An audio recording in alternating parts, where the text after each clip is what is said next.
सुप्रभात। मैं हूं जगेंद्र राणा। आज की हमारी आध्यात्मिक चर्चा का विषय है आत्म अजीर्ण। आत्म अजीर्ण। एक समय है, एक संत ने इच्छा की कि शैतान से भेंट हो जाए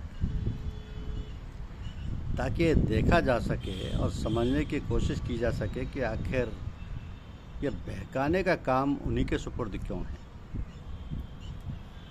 तो एक दिन जब वह संत संध्या, उपासना और आंतरिक अभ्यास से निवृत्त हुए तो शैतान महाशय सवेरे ही आ पहुंचे। प्रणाम किया। वो अत्यंत निर्धन और दुर्बल अवस्था में देख पड़ते थे। कमर झुकी हुई थी, मुखाकृति चेहरे से प्रकट होता था कि अधिक दिनों से भोजन नहीं मिला है अथवा किसी रोग से पीड़ित हैं। फटे पुराने मैले कुचले कपड़े पहने हुए, हाथ में एक लकड़ी लिए, धीरे धीरे हीन अवस्था में चुपचाप निहायत अदब के साथ हाथ बांधे पीछे आकर खड़े हुए। आहट से जानकर महात्मा जी ने जो देखा तो उनके बुढ़ापे पर और फिर उनकी ऐसी खस्ता हालत पर स्वाभाविक तरस आने लगा। महात्मा ने कहा, आइए हजरत, सामने पधारिए। ये तो फरमाइए कि आपका नाम इस कदर रोशन है और ये दशा कैसी? मुझे आपकी दशा पर आश्चर्य हो रहा है। तो शैतान ने उत्तर दिया, महाराज, आप महानुभावों से न जाने क्यों डर लगता है और ऐसी गुस्ताखी या बेअदबी कैसे हो सकती है कि आप महापुरुषों के सामने बैठने का साहस कर सकते। इस कारण ये सेवक सदा ही आप साहिबान के पीछे ही पड़ा रहना पसंद करता है। यहीं से आपकी कृपा द्वारा जरूरतें पूरी हो जाया करती है। आपके आदर सत्कार के प्रति आभारी हूँ। पर शैतान ने इसके बाद दूसरे प्रश्न का उत्तर यूँ दिया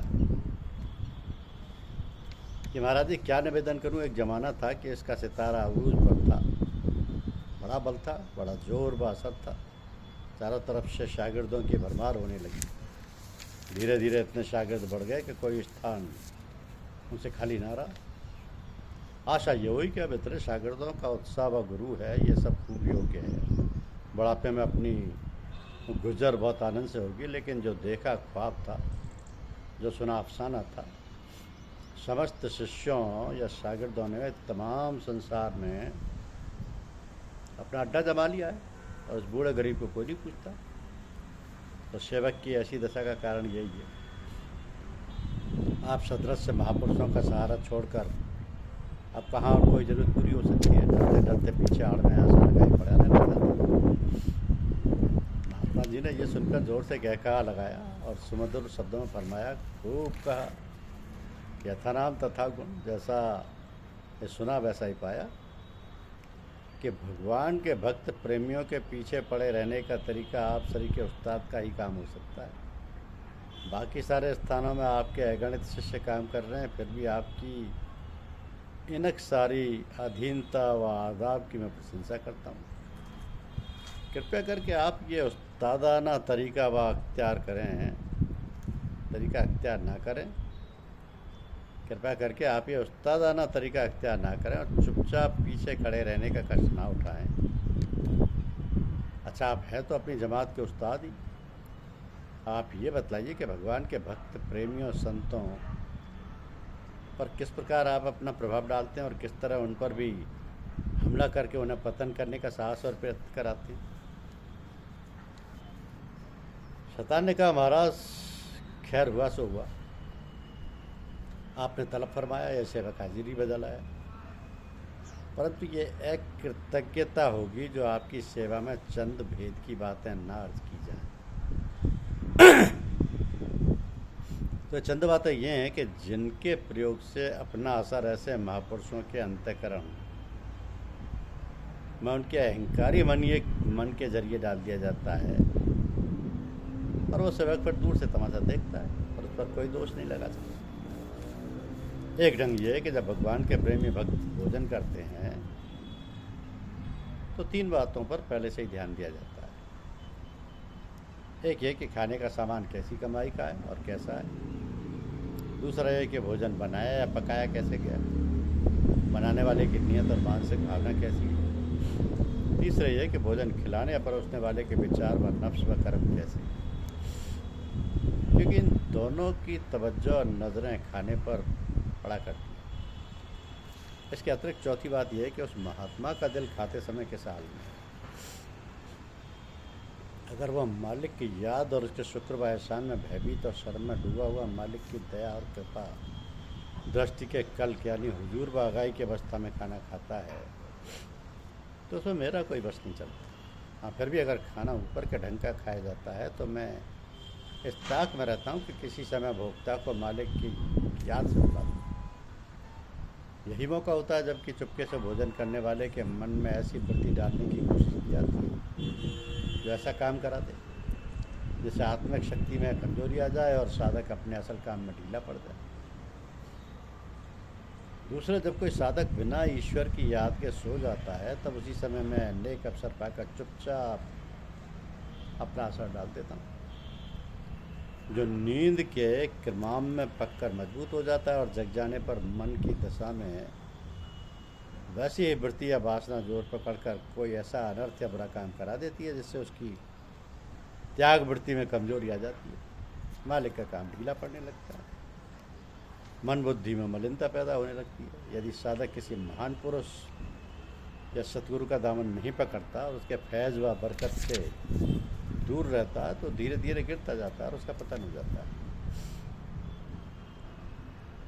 तीसरे, जब साधक पुरुष किसी पर स्त्री से मुखातिब होकर इस तरह बातचीत करता है कि दोनों का सीना व हृदय एक दूसरे के आमने सामने रहता है और जहाँ दोनों की निगाहें मिल जाती हैं वहीं पर मैं अपना असर उस स्त्री की निगाह में गुप्त रूप से प्रवेश करा देता हूँ ताकि उसके निगाह के द्वारा उस व्यक्ति के निगाह में उतरकर मन में दाखिल हो जाए और वहाँ पर वही चीज़ मन के किमाम में शामिल होकर वैसी इच्छा वृत्ति और वासना जोर पकड़ जाए। इस असर से बचना हर एक का काम नहीं होता। अगर इंद्रियों द्वारा उसका भोग किसी वजह से ना हो सका तो मनोभोग से बचना बहुत कठिन है। जिन पर सतगुरु की कृपा होती है और गुरुमुख और गुरु के सच्चे सेवक व प्रेमी होते हैं वही इससे बच सकते हैं, क्योंकि ये असर मामूली नहीं होता, तत्काल इसका कार्य होता है। चौथे ये कि जब बिना मालिक की याद के गाना सुना जाता है और मन गाने के ताल सुर व धुनी पर लगा होता है तो उस समय मेरा असर गाना गाने वाले के जज्बात में शामिल हो जाता है। अगर वह गाने वाला काम भोगी है या क्रोधी है, लालची, मोहित है, अहंकारी है अथवा संसारी व्यक्ति है तो जिस समय गाना सुनने वाले का मन उसे लग जाता है तो सुरीली रसीली आवाज़ के साथ गाने वाले का जो मानसिक जज्बा का असर साथ साथ जाता है उसके अंतर्गत मेरा असर भी प्रवेश कर जाता है। तो ये असरात बड़े ज़ोरदार होते हैं, इनसे पार पाना साधारण बात नहीं।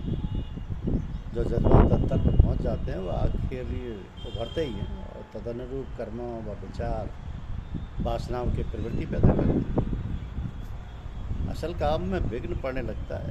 वहाँ उसका सतगुरु चाहता है तो अपने आत्मिक विकास से उसके मन की सफाई कर देता है। और जब कोई किसी से बातचीत में इतना मुखातिब हो जाता है कि उसके आंतरिक तवज्जो मालिक की याद से हट जाती है और बिल्कुल भूल जाता है, झट उसी अवसर पर अपना काम करके उसको ज़्यादा कर बैठता हूँ जिससे वो तो उस प्रकार वो अपनी अंतरीय अवस्था या आंतरिक अवस्था में और आनंद में फीकापन और अमल व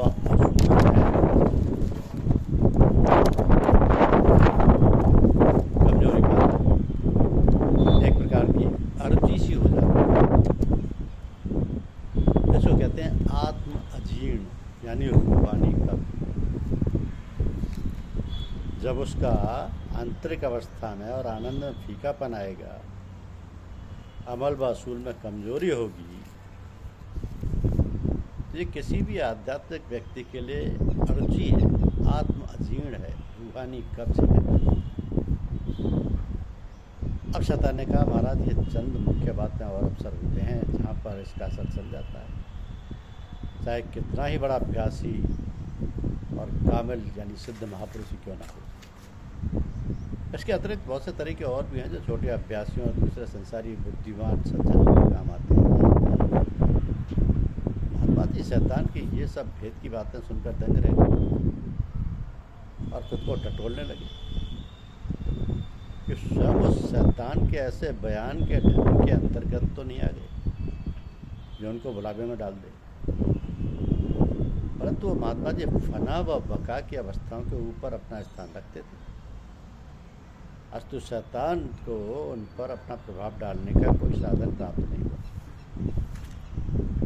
यद्यपि वो सब अपना भेद बताने का कार्य, और वो भी ऐसी नम्रता और अधीनता के साथ, कोई साधारण उस्तादी का काम ना था,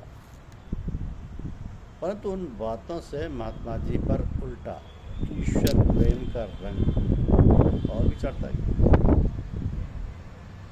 दूरी व आगाही की एक ऐसी आह और सांस ली कि शैतान उस प्रकाश को बर्दाश्त कर और घबराकर विदा होने की आज्ञा चली। तो महात्मा जी ने फरमाया कि अब आप पधार सकते हैं, परंतु कृपया हमारे पीछे रहने की चेष्टा करें। शैतान अदब से सलाम करके वापस हो गया। अब सत्संगियों, आध्यात्मिक व्यक्तियों के लिए सीखने की बात यह है कि ऐसे कितने ही अवसर होते हैं जहाँ पर कि शैतान अपना काम कर जाते हैं और भक्तजन वजह आगे बढ़ने के भी उनके जाल में फंस जाते हैं, पीछे लौटते हैं, गिर जाते हैं, चरित्र का पतन हो जाता है। इसलिए कहा जाता है कि या तो जैसे बाहर से दिखते हो वैसे ही भीतर से बनो, नहीं तो जैसे भीतर हो वैसे ही बाहर से दिखाई दो।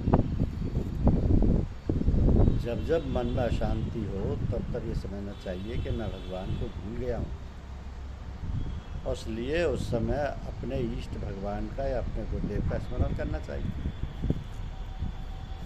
जो ना तो दुनिया की किसी चीज़ पर अपना बंधन ही रखते हैं और ना खुद किसी बंधन में बंधते हैं, जो ना किसी चीज़ के मालिक होते हैं और ना किसी चीज़ के गुलाम हों। उन्हीं को संत कहते हैं, उन्हीं को मालिक कहते हैं, उन्हीं को गुरुदेव कहते हैं। तुम्हारे से जो ही ये मानने लगता है कि मैं भी कुछ जानता हूँ या अब मैं आचार्य बन गया हूँ, तभी से उसके ज्ञान के द्वार बंद हो जाते हैं। तो भगवत प्रेम की प्राप्ति किसी भी साधना से नहीं हो सकती या किसी साधन से नहीं हो सकती। वो तभी मिलता है जब भगवान स्वयं कृपा कर देते हैं। ये सब ईश्वरी कृपा का खेल है जो कि गुरुदेव के माध्यम से प्राप्त होता है।